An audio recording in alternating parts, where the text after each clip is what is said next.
All right, good evening. I'd like to call to order the meeting of the Pittsylvania County Fire and Rescue Commission for Thursday, January 23rd, 2025, 6:30 p.m. at 39 Bank Street, Chatham, Virginia. Ms. Caldwell, would you do a roll call, please? Jimmy Atkins, Ben Meeks, Here. Alan Casper, Here.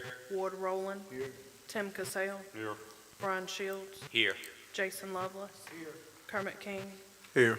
Steve Stallings, Coleman Mayhew, Here. Bert Sellers. Here. All right, if we would, please observe a moment of silence.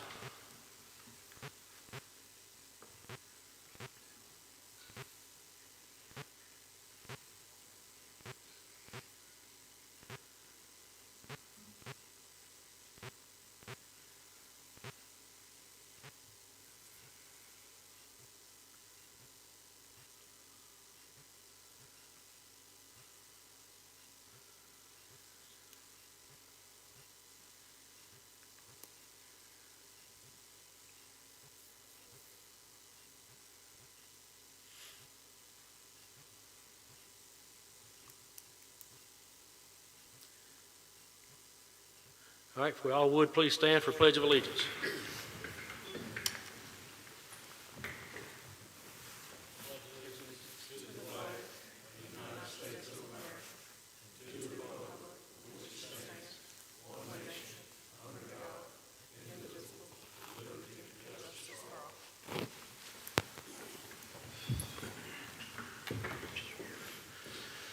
All right, gentlemen, if you would look over the agenda, see if we have any additions or revisions tonight.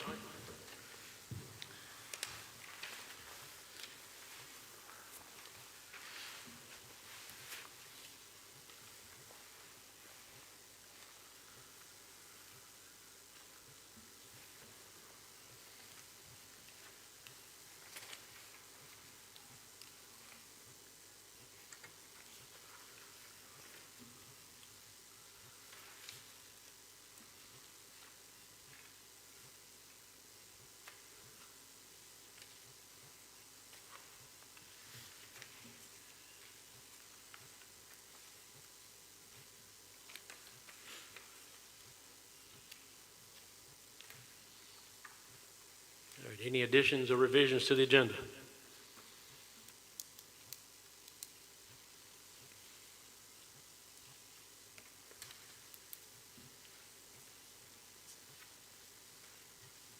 All good, then we'll need a motion to accept the agenda. Make a motion. And a second. Second. Ms. Caldwell, roll call. Ben Meeks, Yes. Alan Casper, Here. Ward Rowland, Yes. Tim Cassell, Yes. Brian Shields, Yes.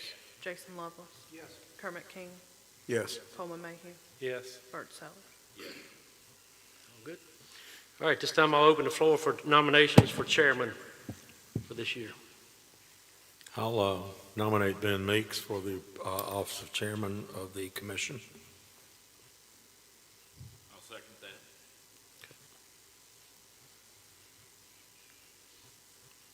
Any other nominations?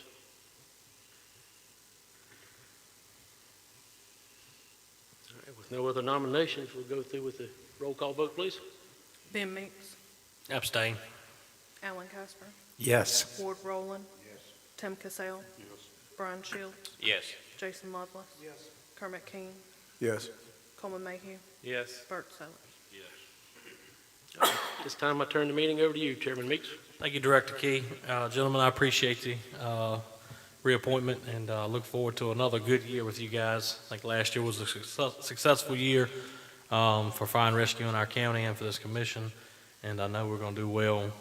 Again, we got a very busy schedule, so I won't keep y'all long. We'll move on to electing a vice chair, so I will open the floor now for nominations for vice chair. I'll nominate Kermit King for another term as vice chairman of the commission. Second that. Okay, got a motion and a second for Vice Chair Kermit King. Any other nominations from the floor? Call it one more time. Any nominations from the floor? Okay, all right, we'll close nominations. Call the roll, please, for the vote. Ben Meeks, Yes. Alan Casper, Yes. Ward Rowland, Yes. Tim Cassell, Yes. Brian Shields, Yes. Jason Lovelace, Kermit King, Abstain. Coleman Mayhew, Yes. Bert Sellers. Yes. Congratulations, Vice Chair, to a reappointment. All right, that's going to move us down to minutes approval from November. It's been a while since we've had a meeting, so I hope all of you had a good Christmas and safe holidays. And take a moment to review those minutes, and then if there's any changes or additions that need to be made, we can do that.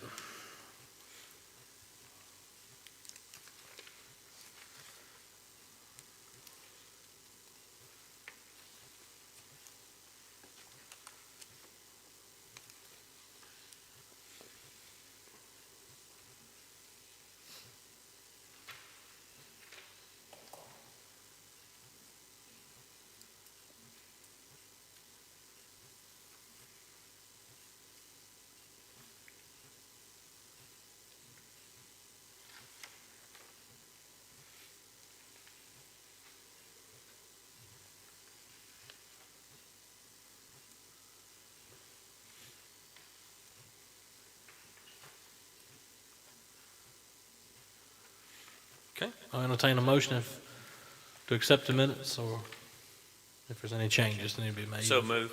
So move on the motion to accept. Do I hear a second? Second. All right, thank you. Any discussion on the motion? All right, Wood, call a roll, please. Ben Meeks. Yes. Alan Casper. Yes. Ward Roland.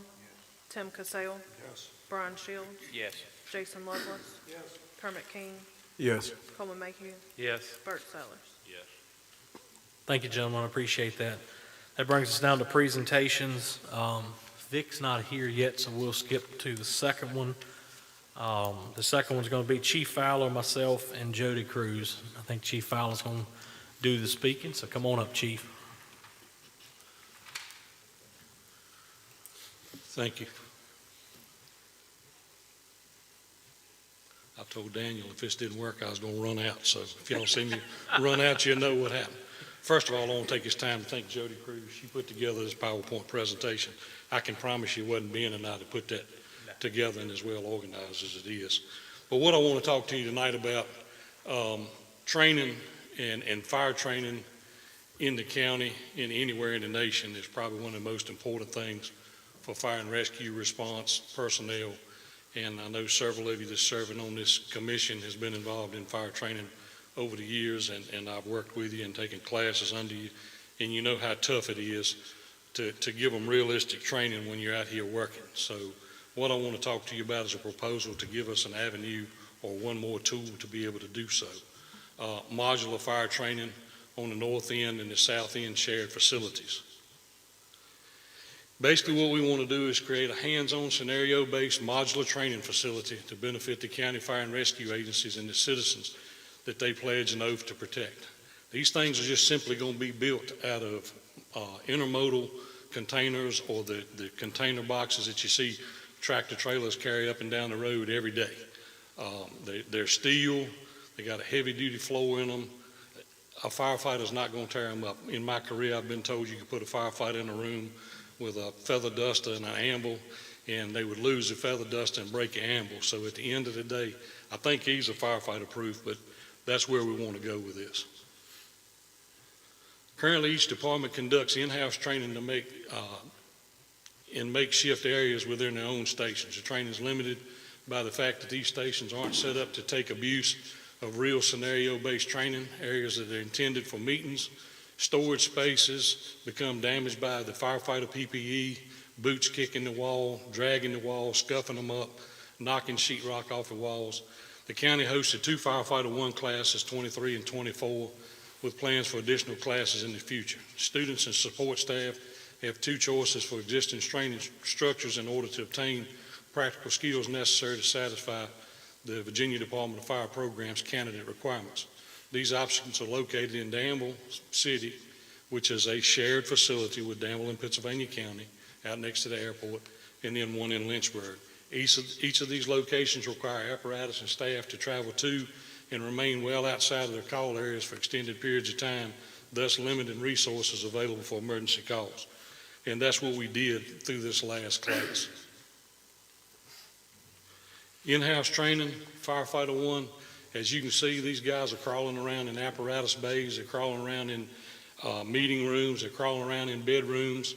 The other side of the coin, we're trying to keep props sitting everywhere in the stations, and as you know, time you fill them up with fire equipment and trucks, you don't really have anywhere to store that stuff. So that's one of the problems with it. Acquired structures, at times departments are able to acquire structures for training. These opportunities don't come along often and are normally a one and done deal. Training due to the fact that these structures are usually slated for demolition. A lot of times people will call and say, hey, I've got a building I'm gonna tear down. I'll give y'all a week to train in it. So we can go do it a couple times when it fits the volunteer schedule, and then they're gone. Acquired structures take a lot of time to prepare for the setup of training.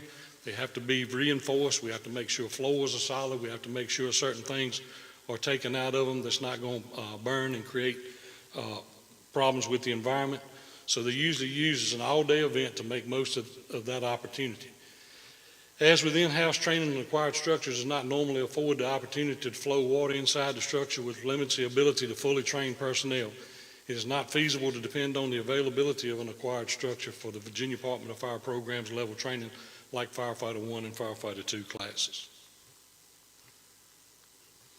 Acquired structures, that's just showing some of the buildings we've used, some of the retired schools we've gone and done some training and letting them go in and letting them work on the roof and what have you.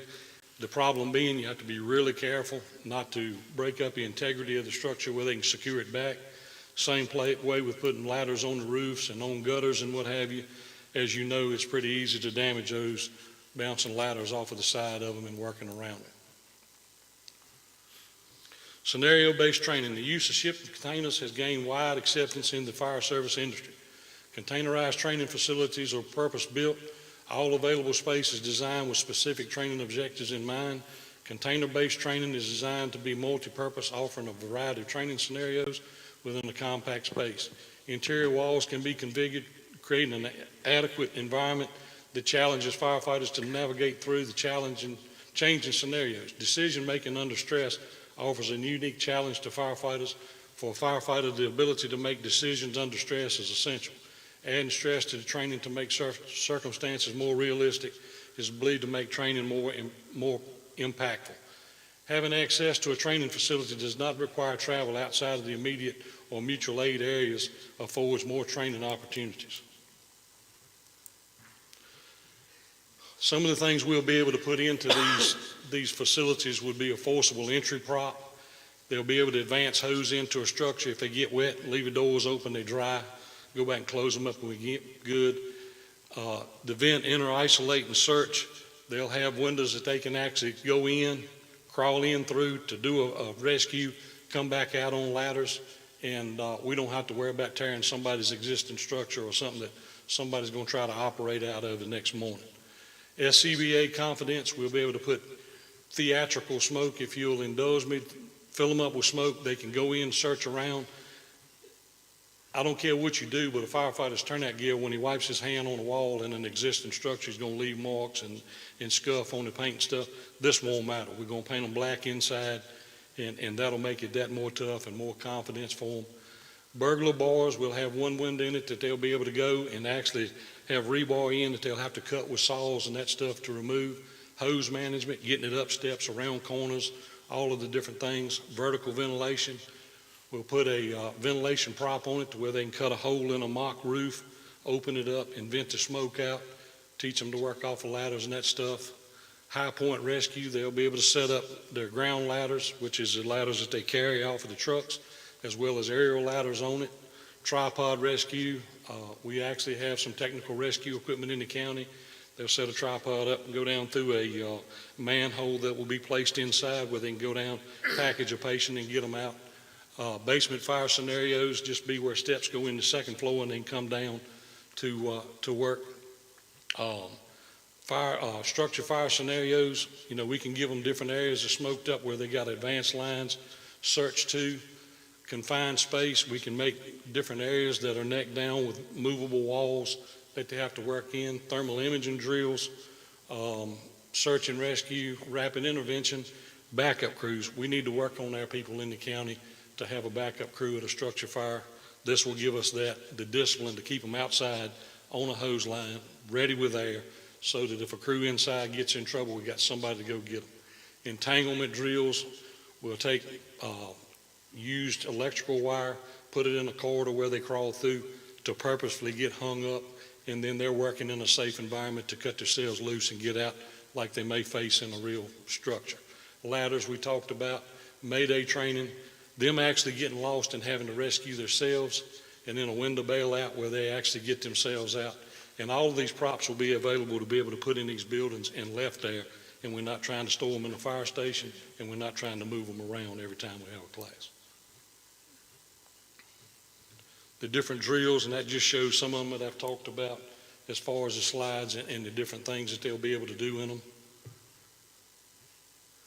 Currently, funding for this project will come from the departments themselves with the help of outside donations. We're not asking for any funds from the county. The structure is intended to be shared with departments within the county. If it's not being used, anybody will be able to come and use it. It is our desire to create a culture of training within the county beyond having well-trained fire personnel. The benefit to the citizens of fire training facilities can be realized in our ISO ratings. The training facilities create 9 points in the overall point system for ISO in the county. Trained personnel are vital to a competent fire suppression force. ISO evaluates training facilities and their use. Company training at fire stations, training and certification of fire officers, driver operator, hazmat, recruit training and building familiarization and pre-incident plan inspections. So the request that we want to put forth to you all tonight is to request that you send a endorsement to the Board of Supervisors that they deem these as mobile fire training facilities. They can be taken apart and moved, folks. Y'all see them every day. You can go down the coast and they stack them 15, 20 high. But that being said, we want to build them, set them in place, and if we need to move them for future development, they can be taken apart and moved. Any questions from me?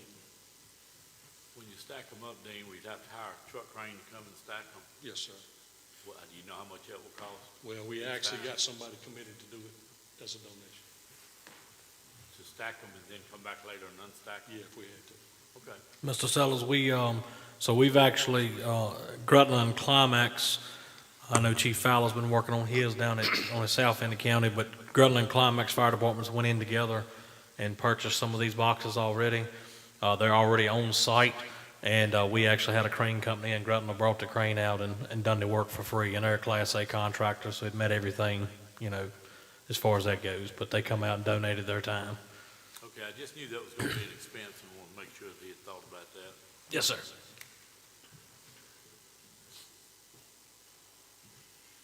Do you need a motion, Ben?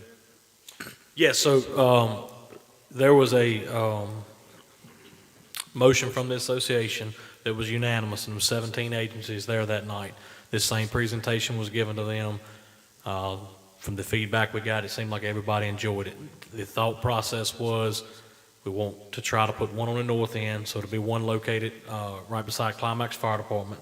It's co-owned between Climax and Grutland, but we're going to open it up to anybody in the county. And then one down at Blair's Fire Department, same deal. It's open to any and everybody. All we ask is that you let us know you're coming to use it. We're just we need a positive motion because the building code enforcement has a job to do, and currently they have to treat these as buildings, industrial buildings, and they have to meet ADA accommodations and all that. That's not feasible in the fire training service world, as you know. Every county I will add around us, every single county around us has these already in place and are using them. I know Chief Fowler's went and used some and toured some. I know Jody Cruz that put the PowerPoint together has been and toured some. I've toured some. They're all around our county. So you're going to put these up and leave them in place at each location? Yes, sir. At just two different locations? Yes, sir. Okay. For now. I mean, somebody else may, in another location, want to do the same thing down the road, but I would think at the end of the day, if we're training more firefighters, I think that'd be a great deal. yeah, I think with the size of our county, it would be a blessing to if we had some of these on each direction, every direction you go. And this is something that's much more affordable option than trying to build a burn building or somewhat. I mean, those have their place. We're not burning in these, but these can very much give you the most realistic training without going in and tearing up your station. I can't drag a hose line down my station and flow water. I just can't do that. So, Don't these units have wooden floors in them, Dean? Yes, sir. Will that bother you any? No, burning sir. them and putting As he fire said, in we're not going to actually build fire in them. It won't be a live fire in that building. Just smoke? Okay. So basically, you just need the authority having jurisdiction to give y'all an exemption. yes, sir. And really, they can do that with their motion. I'm like Alan, I mean, we'll go ahead and make the motion that we send this forward. That sounds great.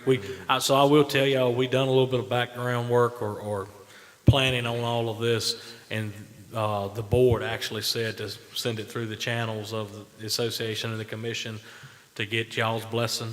Basically, they like to listen to y'all, so if you think it's a good idea, I expect they'll follow suit. I can't speak for the board of supervisors, but I think it'll carry a lot of weight with a positive motion. All right. Well, I'll make a motion that we, the Fire and Rescue Commission of Pittsylvania County, request the Board of Supervisors to adopt an ordinance specifying these containers as temporary mobile facilities for the purpose of training fire personnel to be exempt from the local building codes. I'll second that.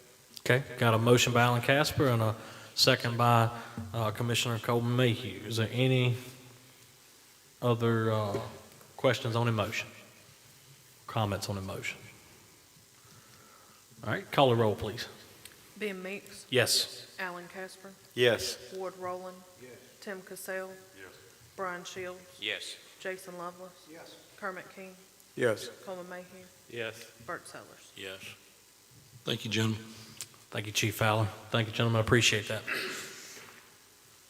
All right, so we were supposed to have a presentation tonight from Mr. Ingram on the Fire and Rescue Memorial. He's been working on that, but he's not here, so hope everything's okay. But we'll catch that up next month. Maybe he can come talk to us. So that brings us down to hearing other citizens. I'll read the insert here for the hearing of the citizens. Each person addressing the board under hearing of the citizens shall be a resident or landowner of the county or the registered agent of such resident or landowner.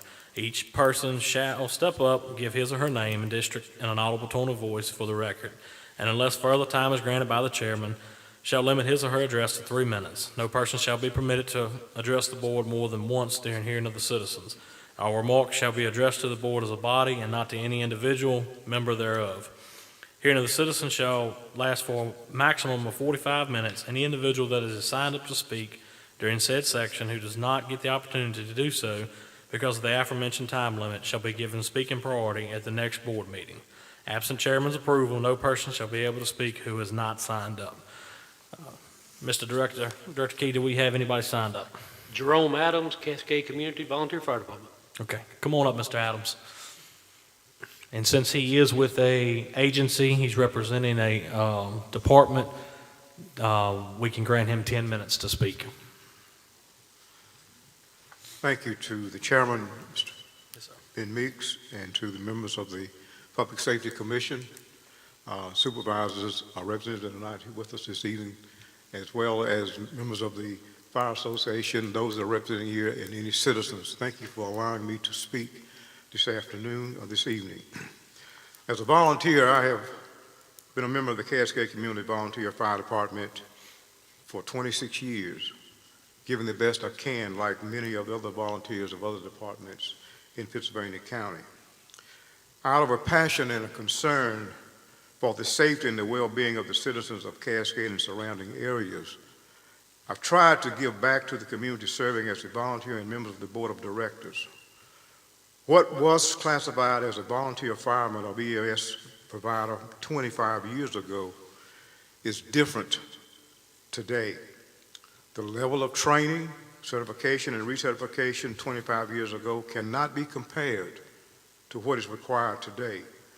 The availability of volunteers, the willingness to serve as a volunteer, the economic conditions and the general challenges that the average family faces today are different from what they were back then.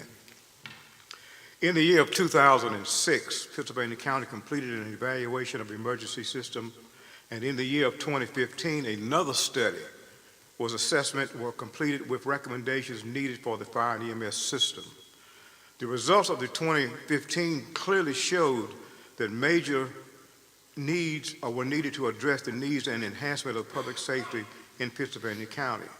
The results of the study was presented by Mr. Jim Davis at that time, which was our Director of Fire and EMS System of Pittsylvania County.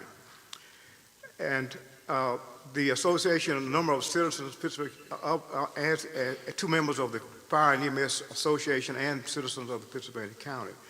It was disturbing at that time to hear, according to the past evaluation and studies, that many of the problems and deficiencies still existed even after recommendations were conveyed to the Board of Supervisors at that time. Another study was implemented during the 2023-24 fiscal year, and according to the information I've received from other members of the agencies in the area, there has not been any presentation regarding the results of that study. I commend the Board of Supervisors on actions taken for the enhancement of public safety in recent years. However, it appears that kicking the can further down the road is the norm. On June the 7th, 2017, I submitted a letter to Mr. Tim Barber, who was our supervisor for the Tunstall District, conveying my concerns regarding the fire and EMS services of Pittsylvania County. Key components addressed in the letter were: 1, certification requirements, trends and availabilities of fire and EMS volunteers. 3, training, certification, and recertification of fire and EMS providers.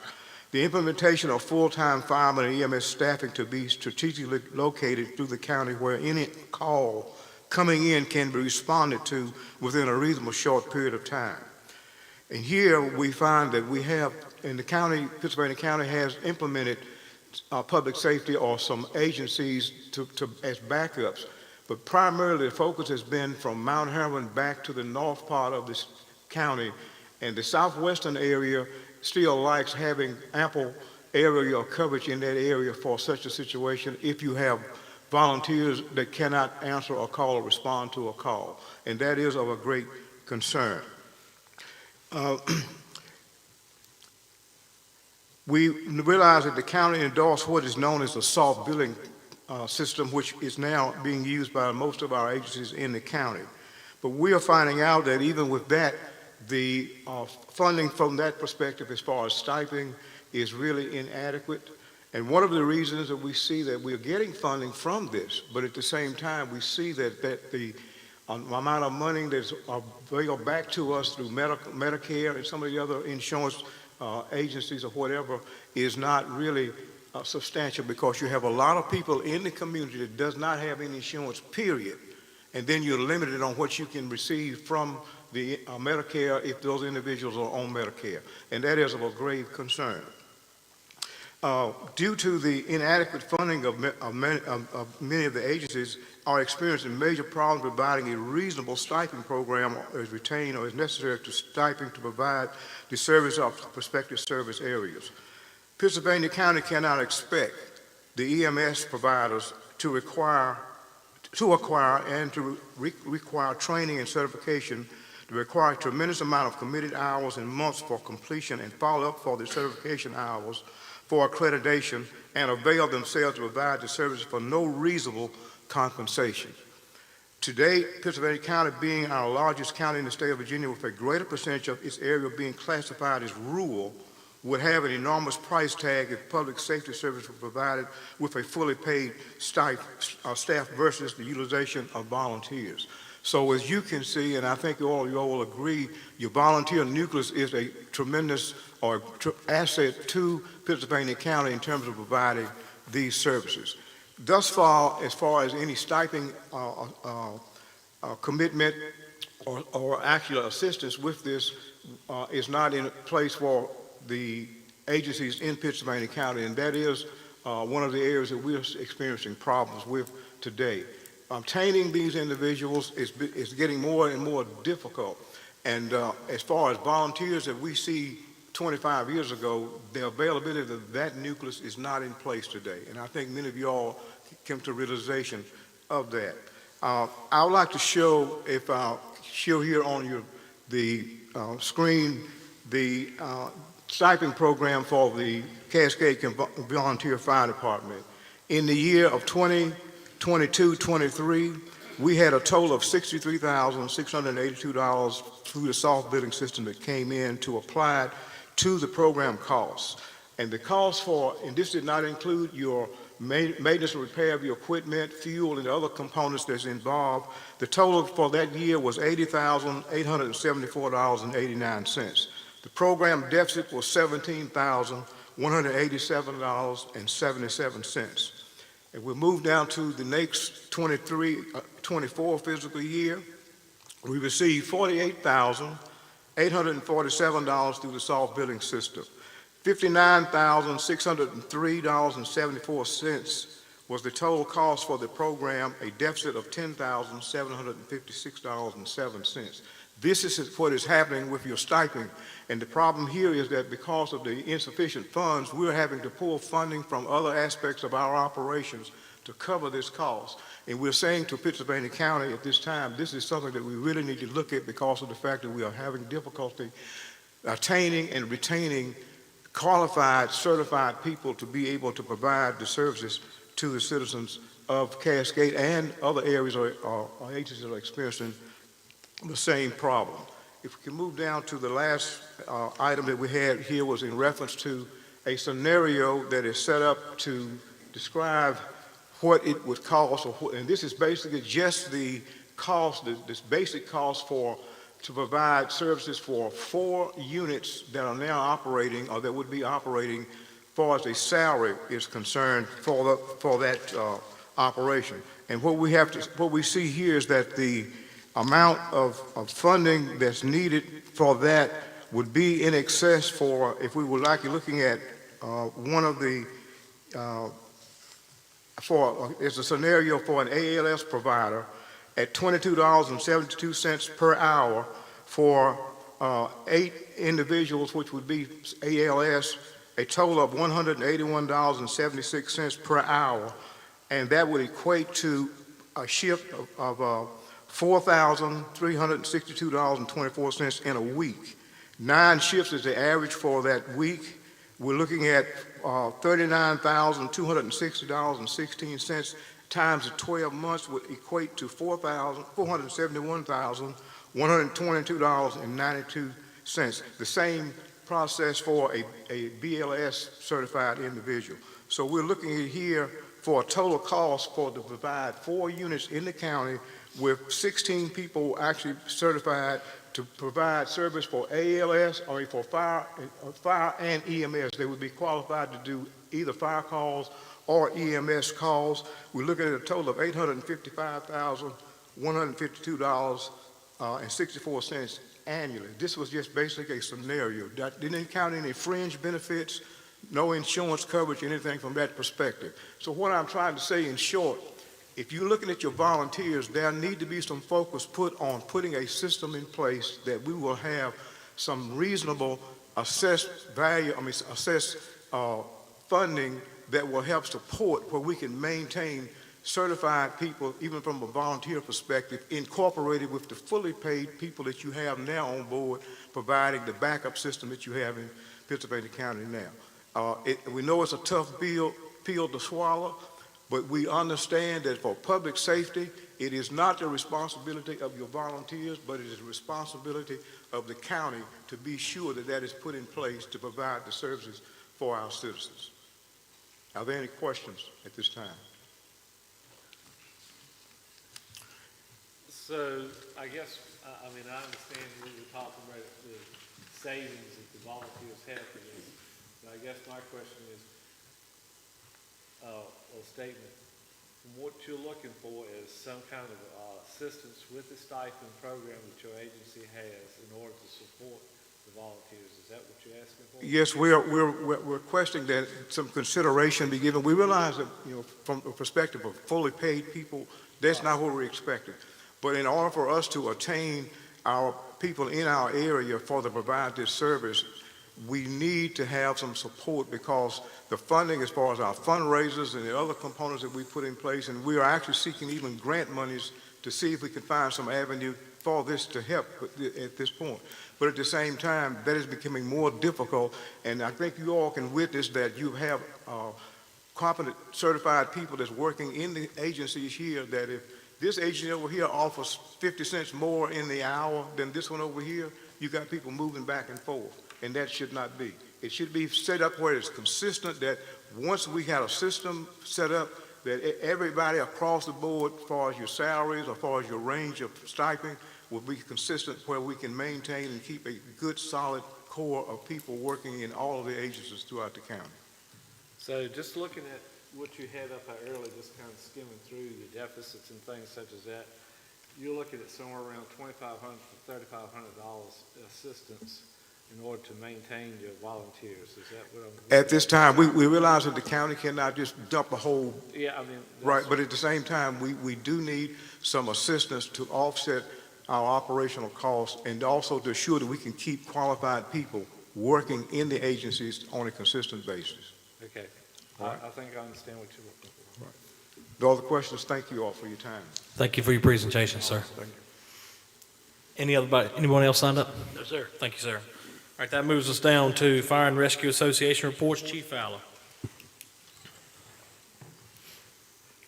To kind of echo what Mr. Adams said, I do want to report the Fire and Rescue Association is diligently working on a strategic plan, and we have prioritized 6 items.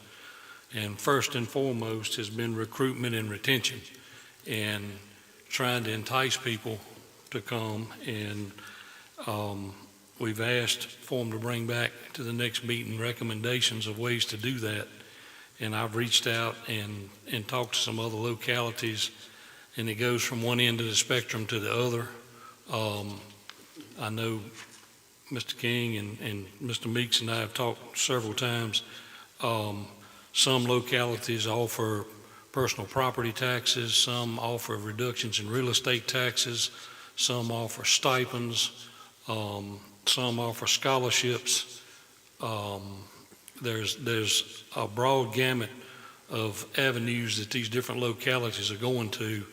But folks, the other side of the coin, one of my volunteers can leave. I've got one that just left 18 months ago, and she's now working for a department in the northern part of the state of Virginia.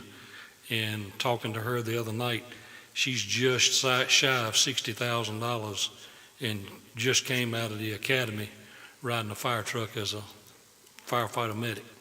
So at the end of the day, they can go do it for real, and they don't have to leave work and come to training and sit till 10 o'clock at night and then get up at 3 in the morning and go to a call and go back home and go back to work the next morning at 7.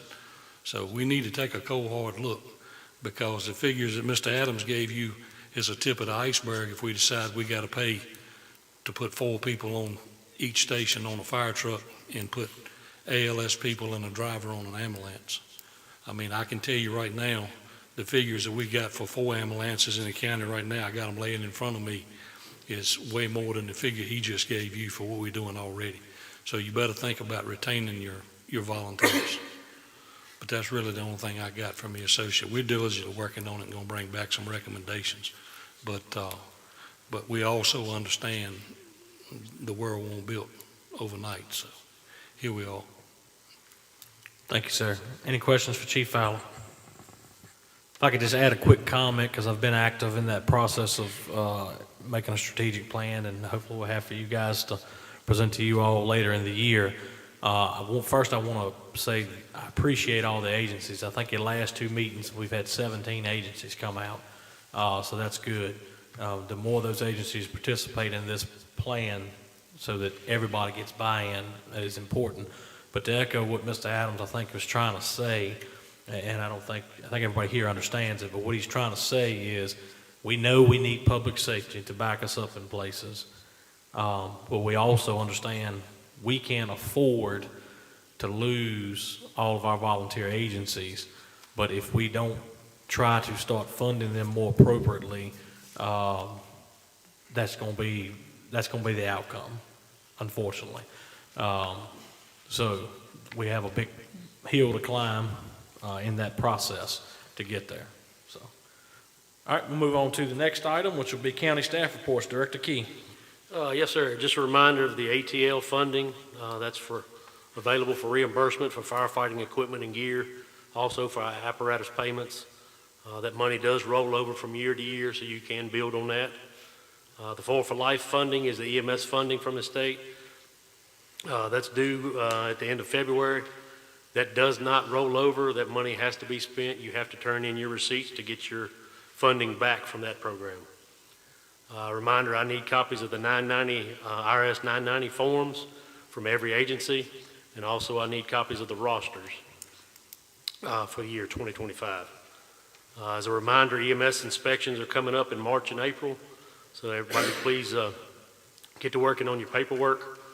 Make it as easy as you can for that EMS inspection. Super CE weekends coming up at the Danville Area Training Center. That's February 14th through the 16th. That's a large amount of EMS continuing education training. We will offer 2 remote sites, one in Chatham and one in Gretna. If you want to sign up, you can contact Casey. She can get you signed up to attend those classes in the county. The service contracts are up and running. We've talked with Stryker. They're coming in February 24th through the 28th. So they'll go to each agency, service your stretchers, your power load systems, your monitors, and your Lucas devices. Zoll should be contacting each department to do their monitors. Safe Air Systems is already up in scheduling SCBA compressor maintenance, and I'm trying to finalize the fire apparatus pump maintenance, which should be coming up in March and April. Also, we've got a Firefighter 1 class coming up in March, and basic pump ops and rural water supply classes coming up in March and April also. That's all I have, sir. Thank you, sir. Any questions for the director? I will say, come on out to the Super CE weekend, guys. It's a good weekend to get a lot of CEs. And the service contracts, I know the Stryker one's up and running, and it's a good contract because we've already had to use it at Gretna. So that should help out the departments. Thank you, Director Key. Sir. Chris? Yes, sir. Sir. On that striker maintenance, does that cover batteries and stuff like that if they're bad? Yes, it's supposed to cover them. You just need to contact them. I mean, obviously you need that before the end of February, so I can get you the number to get you to call them to talk to them about it. But they should be able to send over that. And on the cascade systems, does that just cover maintenance, they cover repair, or if they find something, or what? Just maintenance is all it's covering right now. I didn't have enough for repairs. So And then if they your actually air find a testing. problem, Yeah, it's gonna be up to you to get it repaired. Okay. And same way with the air testing. We don't have enough air testing yet, so. oh, thank you. Yes, sir. Tim, just to echo on that Stryker deal though, I talked to the rep and he said the county got the best contract they offer. So, I guess set of plans or whatever, pretty much anything's broke or messed up, they fix. So, Yeah, they offer different tiers, so we tried to get the best tier available for everybody. all right. Any other questions for Director Key?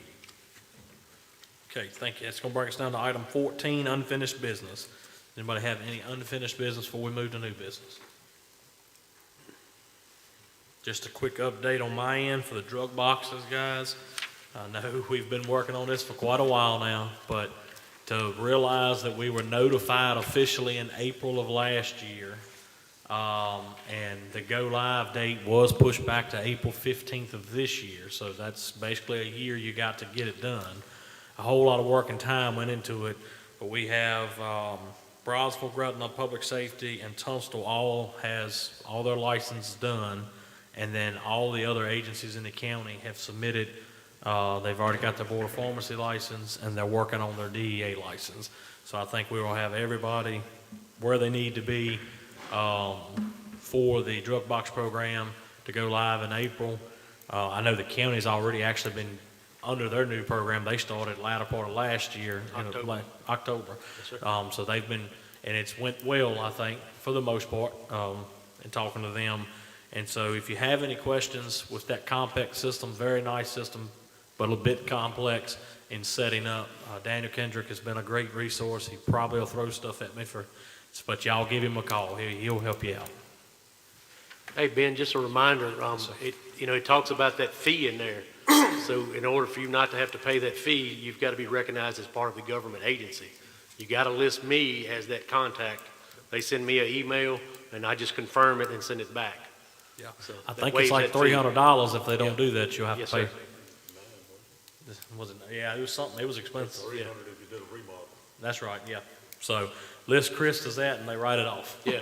So, all right, do we need to, any other unfinished business?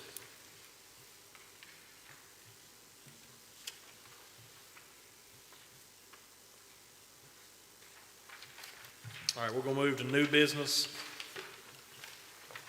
Board of Supervisors Communications, Mr. Whittle, and Mayor Whittle has our new appointment to our commission to be the liaison, and I want to congratulate him on that and welcome to our commission. We look forward to working with you. I appreciate that. I appreciate being here, and I really don't have anything to communicate from the board today because I'm just getting my feet wet now. So Okay. be on Sounds board next month, maybe. All right, thank you, sir. Thank y'all. Appreciate it. All right, that brings us down to Budget Committee.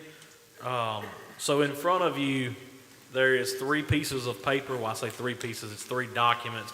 One of them's a single, and then the other 2 is 2 pages. Actually, one of them's 3 pages, and one of them's 2 pages. Anyway, I'll get myself together in a minute. I'm not going to delve into this tonight because it's a whole lot of information here. I just wanted you to have copies of what the Budget Committee has been working on.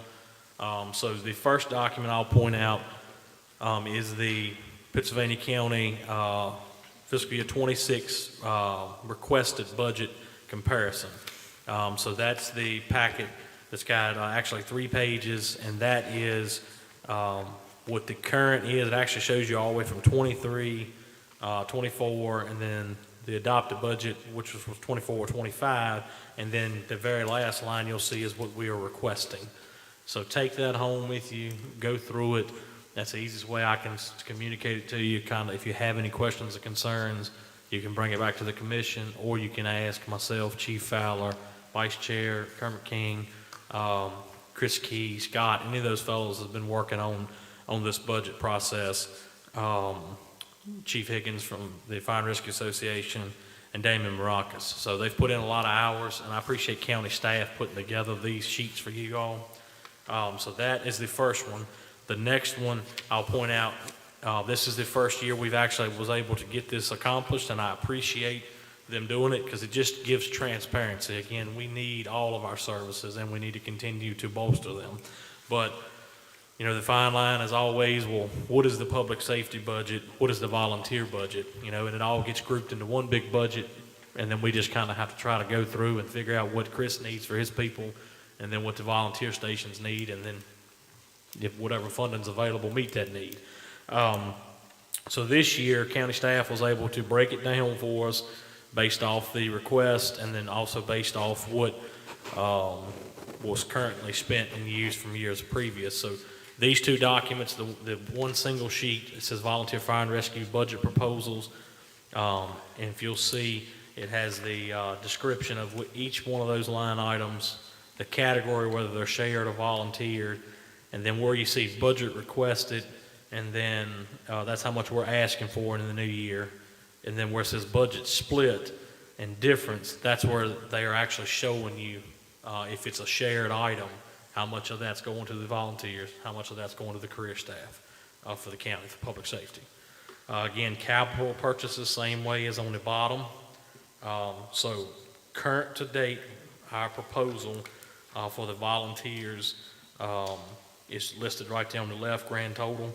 And again, any questions, comments, or concerns, you can definitely bring those to myself, the Director Key, and Chief Fowler, and we'll help you out. And then the other document that's 2 pages is the same thing that for the volunteer. That's just for public safety, though. So that's public safety, the paid staff ambulances in the county, their operational budget, and then capital at the bottom. And you'll see the same what their request is and their splits and all. So any questions on the budget? I don't really have any concrete numbers for you guys. This is the proposals. You've got exactly what I've got to this date. All I can tell you is I know Director Key has submitted all of this to County Finance, and they are going to be meeting, did she say it was next week, the first one? Yes, sir. And Kim Vanderheide said it'd be next week. They'll actually be meeting with the board to do a workshop to go through line by line and let those guys start having the hard job of figuring out who's getting what for the whole county. So That's where we stand, but I do appreciate the work that's been put in, because as you can see, it's a whole lot in front of you. All right, any questions before we move on? Just a reminder, it is a proposal at this point. Yep. No numbers are set in stone yet, so. Okay, all right. Thank y'all so much. We're going to move on to item C. Chief, do you want to represent Tunstall since they're not able to make it? They couldn't make it. He sent me this paperwork, so if you want, I can present it for you, or Chief Fowler, either way. If you got it, you cool with, everybody cool with that? Director, go So, ahead. yeah, on behalf of Chief Talley at Tunstall Fire Department, they submitted a CIP request for ambulance replacement for funding year FY 2026. I attached the worksheet, which is your second page of that, showing where they're going to be replacing a 2015 ambulance with 107,529 miles on it. And this was brought to me in December, so I'm sure those numbers have gone up a little bit. But minimum scoring, they had to get what was 40 points, and I think they scored 88 in going through it. So they did qualify for the ambulance replacement for this upcoming year. It's in the packet. By the way, guys, I should have mentioned that. If you'll turn, it's in the it's towards the back, but it's in there. I don't know how many sheets it is then. But, so the breakdown is there, and then the request. If y'all take a moment and review that, and then any questions, you can ask Director Key, and he can try to answer them for Tunstall.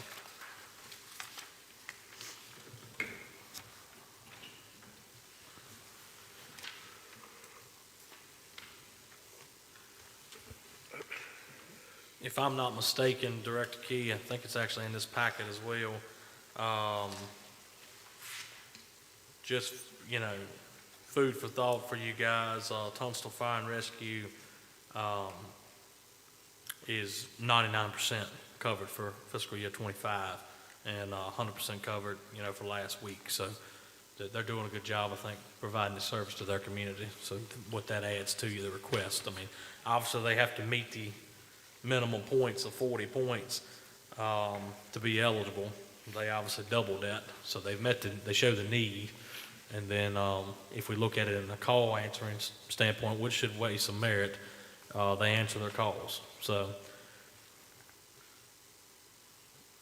after y'all feel comfortable, we will need a motion to approve their request, and then this will go to the board for them to get the CIP funding to buy this ambulance. I make a motion that we approve the request. I'll second. Okay, got a motion by Coleman Mayhew, a second by Tim Cassell. Is there any questions on the motion? All right, hearing none, call the roll, please. Call the vote. Ben Meeks, Yes. Alan Casper, Yes. Ward Rowland, Tim Cassell, Yes. Brian Shields, Yes. Jason Lovelace. Yes. Kermit King, Yes. Coleman Mayhew, Yes. Bert Sellers. Thank you, gentlemen. I appreciate that. Director Key, if you'll let Tunstall know that it's been approved and going to the board. Yes, sir. All right, that brings us down to 2025 meeting schedule. That's got me listed, but I'll let you, Director Key. Yeah, you skipped over your CIP for fire apparatus rotation review. Did I? yeah. Okay, see, And- that's why. And really what I did, I wanted to include that in because some agencies declined this year and some agencies moved up in the funding rotation. So I wanted to present that to y'all so everybody would see where everybody stands for the future. Thank you for catching that. I appreciate it. So let's back up. We'll be on item 15, let's see here, 15E, CIP fire apparatus rotation review. So if you'll flip over into your packet, it'll show you the review there, not the review, but the rotation that the county currently has. And the commission put this into place, back in 2021, I think. 2021, yeah. So it was updated January of this year. What was the update, Director Key? Where we had changed the position and some departments declined the funding. Gotcha. So that changed the whole rotation. So Gotcha. I just wanted everybody to see what it is and then what it is for the future. Awesome, okay. So yeah, any questions there, on this is for the fire trucks, not EMS related, but for the fire trucks for the, if you're requesting the money, this is how the rotation works. So you don't no longer come and say, hey, I'm buying a truck, I'd like the money. It kind of just falls in rotation. So when it's your year, you get your money. It's based off the last time that department was funded, so the way the rotation just keeps going on. But like this past year, I know Kentuck was not ready to purchase apparatus, so they declined the funding, so that moved up an agency. So Hurt Fire Department was able to move up a year. They were ready to purchase a truck, so. Can they get placed back in line, the ones that decline, can they go back next year? if they- Yes, sir, that's what they do. They just fall next in line. Okay, everybody comfortable with that? Seem all right? Chief Fowler, anything from the association on this? Is he? Same? Okay. All right. And this is something that's needed like in October, November, when we're planning for the budget. So that way, the department knows whether or not, hey, do we, go ahead and start seeking fire truck now, or do we wait a year?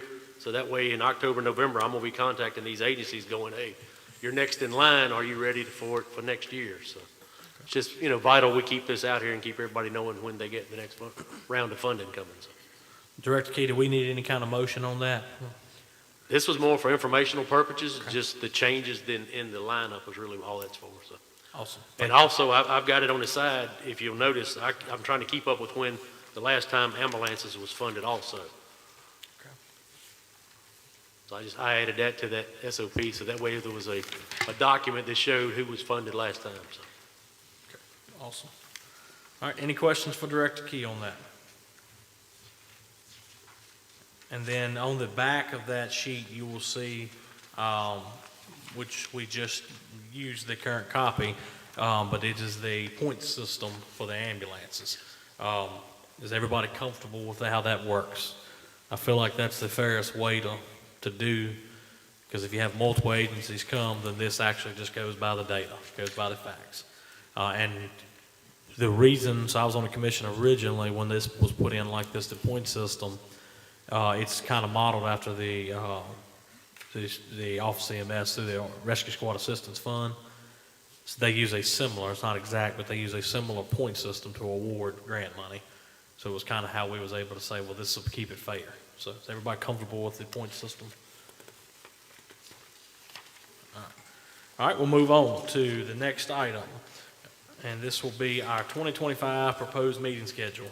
The schedule's there in the packet, and we'll just need a motion to approve this schedule for the remaining rest of the year.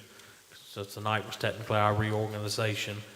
So if those dates look good to you guys, then we will put this into motion, because Chris has to send this over to the county admin so they can make sure we don't double book this room. And also, there's one holiday on there that we will need to address closer on, that the county will be closed that day, so we'll either need to cancel the meeting for that month or move it a day or two. Okay, let's move it. Let's go ahead and move that. What's a date that would work for you guys? And I've also got to make sure it's available. Yeah, if you want to come up with a couple different dates, and that way I can go back and see which dates will be open and bring it back next month That's for that day. Yeah. Let's do that. Let's bring it back then, and we can and then we can go from there. So, but everybody's comfortable. The next meeting is going to be February 20th. So everybody's good with that. So, all right. So you may just hold off on a motion tonight, Chris? I mean, you can accept it. I mean, you can go ahead with a motion and accept it, and then we could just change that one date. Okay. And I mean, everything else will be set in stone for it. So. Sounds good. Do I hear a motion to accept the schedule? All right. Got a motion by Bert Sellers? Second. Second by Vice Chair Cameron King. Any discussion on the motion? If not, call the roll, please.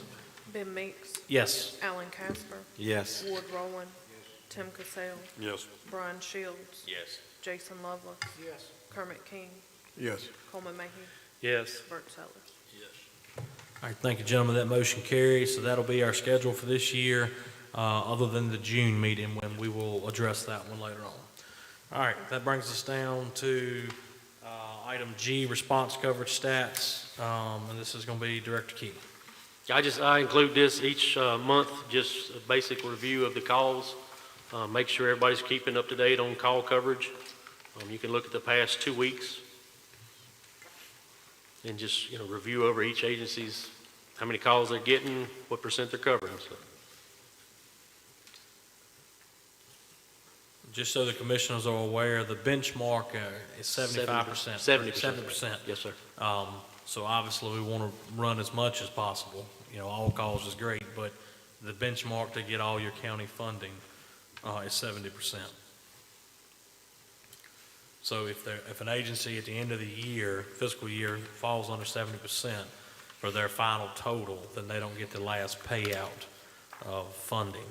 And then that money actually rolls, we don't lose it, it rolls into a capital reserve fund, so that if we have a station that has catastrophic failure of an engine or something, they can come and request funding. Any questions or comments on the call stats?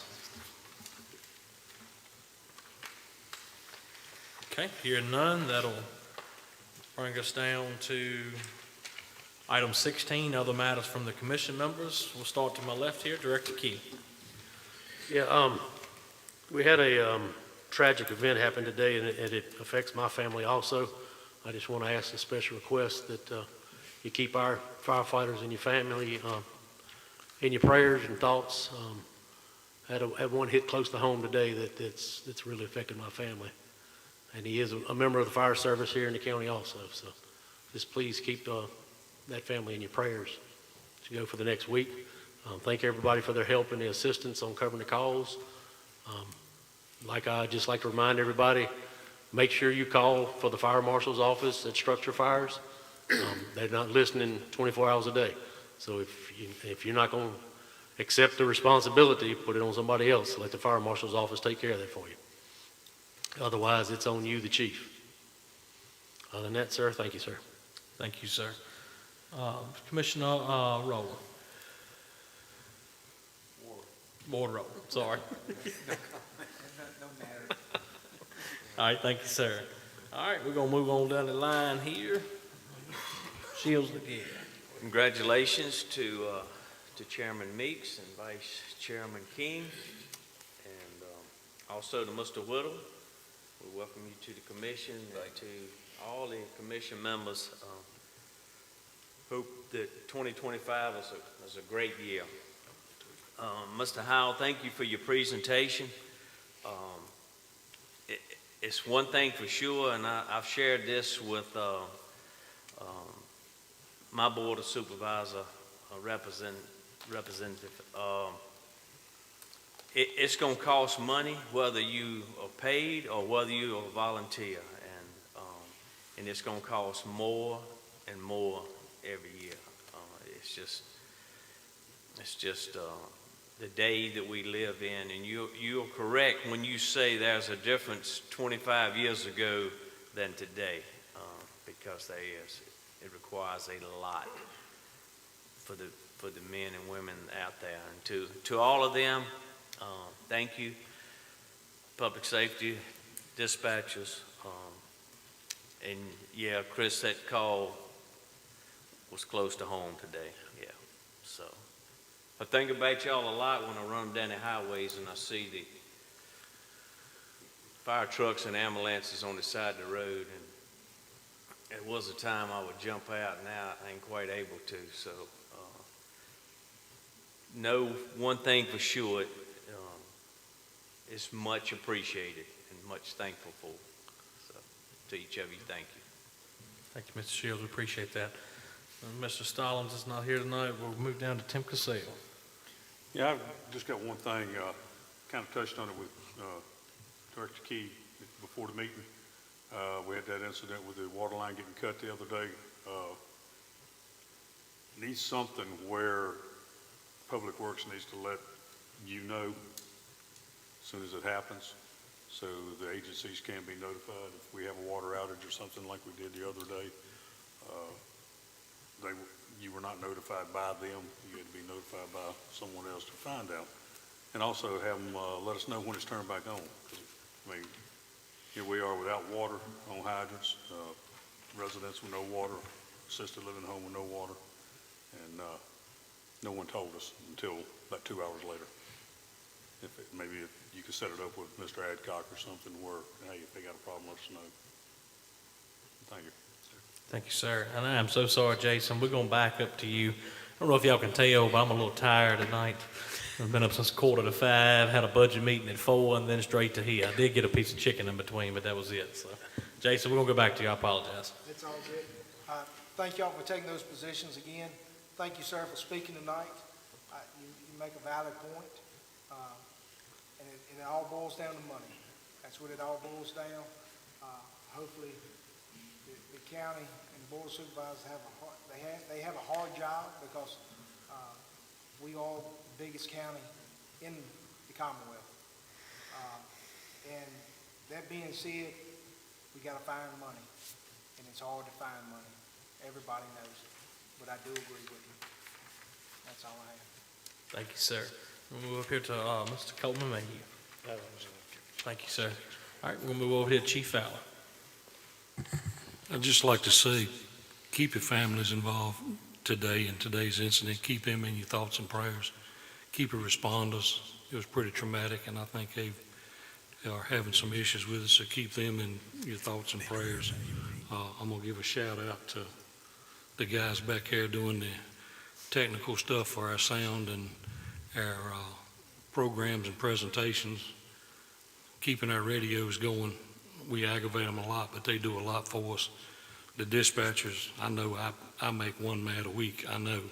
I do it in Danville and I do it out here. So bless their hearts and thank you for their hard work. And thanks for all the guys and girls that's out here running every day and risking their lives and taking their own personal assets to take care of these calls and taking away from their families to be able to do it. So just thank you to all of them.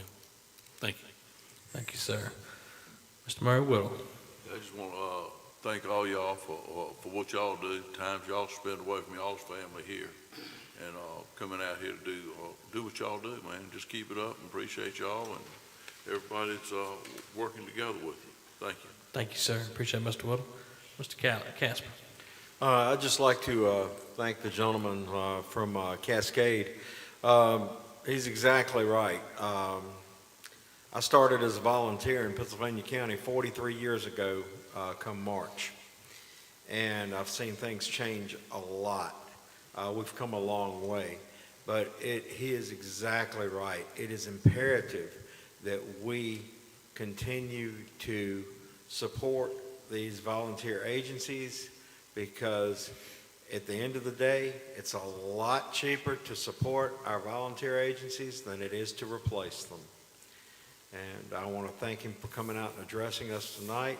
I'd like to see more agencies come and talk to us on these meeting nights. And again, thank you very much. Thank you. Thank you, sir. Mr. Sellis. All right, Vice Chair Cameron King. Yes, first of all, I'd like to thank you, Chairman Meeks, for taking Chairman back again this year. Yes, sir. And like I said, I'm looking forward to working with this group again on another productive year. I think, like we said earlier, I think we got a good group. I think we work well together. Looking forward to good things. Like I said, sir, thank you for your presentation. Well said, much needed. And like Commissioner Casper said, maybe some more agencies will kind of get a little spark and come on and speak for us too. Mr. Whittle, welcome. Thank you for taking the appointment. I said thank you to the volunteers in public safety for everything. In public safety, when I said I mean all inclusive, the dispatchers and all. So we don't want to leave him out. Like I said, Director Key and all the families involved today, like I said, we'll continue to keep you in our prayers and thoughts. If there's anything we can do for you, let us know.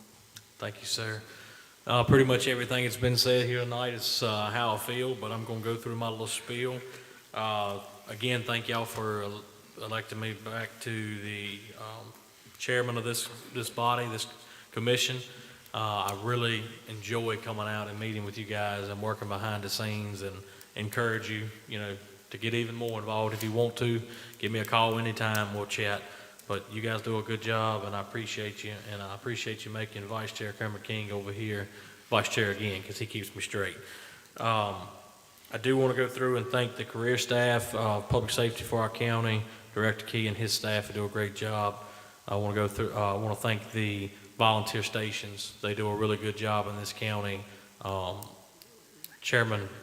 Was chairman last year, Darrell Dalton used to always say, as his saying is and was, our volunteers is one of our most important assets in this county. And I think he's truly right on that. And so we appreciate our volunteers. I want to go through and thank dispatch as well. There was a ice water call last Sunday in the Hurt area. And two teenage young boys, just being kids, went out on an iced over pond and they fell into the pond. Now you can imagine the weather we've had, and you can imagine it's an iced over pond, but they fell in basically in the middle of this pond. And when I say it was off the beaten path, we had no clue that it was even a house back in there, more or less, you know, how to get to this pond. It was just a beaten path down in there. Dispatch did a great job getting everybody dispatched out there, getting the resources coming. Blair's was coming with the boats and swimmers. We sent some swimmers. Hurt got their stuff, their boats and swimmers en route. I think Cool Branch as well. We got public safety ambulance en route, ambulance from Grutton, double medic trucks. We launched helicopters. Everything went right. Thankfully, those boys walked out later that night from the hospital with no injuries. You know, and in frigid temperatures like that, could have very easily turned a lot worse. And their families very appreciative for the efforts that this county, everybody put into it. And I did make a Facebook post later that night, you know, saying that was some of the best work I had seen, as far as working together and saving a life in this county. But that happens all the time. You know, I'm not always there to see it. That was just what I seen. But I did leave dispatch out of my thank yous on there, and I want to apologize to them. And I did edit it, but I want them to know they do a good job. And while I'm talking about that ice water call, the water rescue call, just another reason why we need to get our SOT team back up and running and being proficient, because that's one of those calls you very, very seldom ever get. But when it comes in, you got to go, but you got to be trained and be able to do it correctly, or we're going to have a bunch of people in the water. So that event turned out well, but we need to keep training for those scenarios. So I hope the SOT team will get back up and running. The next thing I want to touch on is the tragic events today, this afternoon. You know, obviously I know Director Key, we're praying for you and your family, and we're praying for those that's affected by that tragedy. You know, all we can say is these volunteers, they see a lot of bad. And just like today, just a freak accident.